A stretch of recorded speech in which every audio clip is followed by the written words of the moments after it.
Hello mga kameses, ngayon nga ay tinatry naman namin ang banana sa aming bunsuhan. Aba naman, isadya namang sarap na sarap sa kanyang kinakain. Ay ako na may natutuwa pagkagarni ang bebeng kinakain lahat. Ay pero usog ang brasong iyan. Ngayon lang uli namin napagsando at dahil nga malamig ang panahon, aba ay talaga namang pwede ng pamboxing. Pero bate, charm. Pogi yan namin enjoy na enjoy sa banana. Buti na lang ako yung naka-order ng heater na ito. Napakaganda kasi na-rotate po yan. Pwede nyo pong ilagay doon yung pagkain ni baby. Then mag-adjust na po yan at maglalabas na ng katas habang kanya pong kinakagat. Napakaganda po ng item na ito. Kaya kung gusto nyo din mag-avail para sa inyong mga baby, order na kayo dyan sa ilalagay kong link.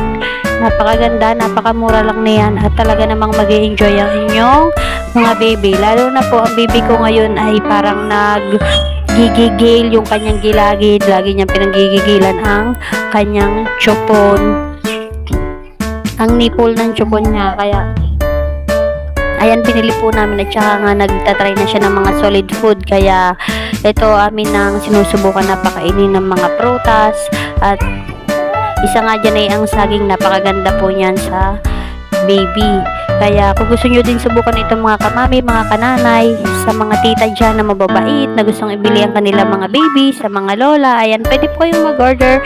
Sa mga tatay, sa mga tito, tita, ayan, lahat-lahat na. Kaya kasi gusto mag-order, i-click lang yung link dito sa ating comment section. Yan po ang aming baby at talaga namang naubos po niya ang banana. Sarap na sarap sa banana. Nakakatuwa kapag kagarlingan ang bata.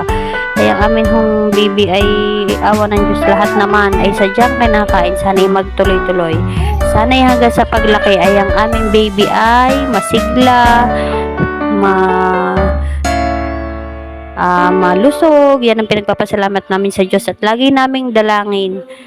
Kumbaga nga'y lahat ay gagawin ang pag-iingat para sa anak bilang isang magulang. Ayan, naku po, nakakakilig bilang isang magulang. Talaga namang napakasayang pakinggan.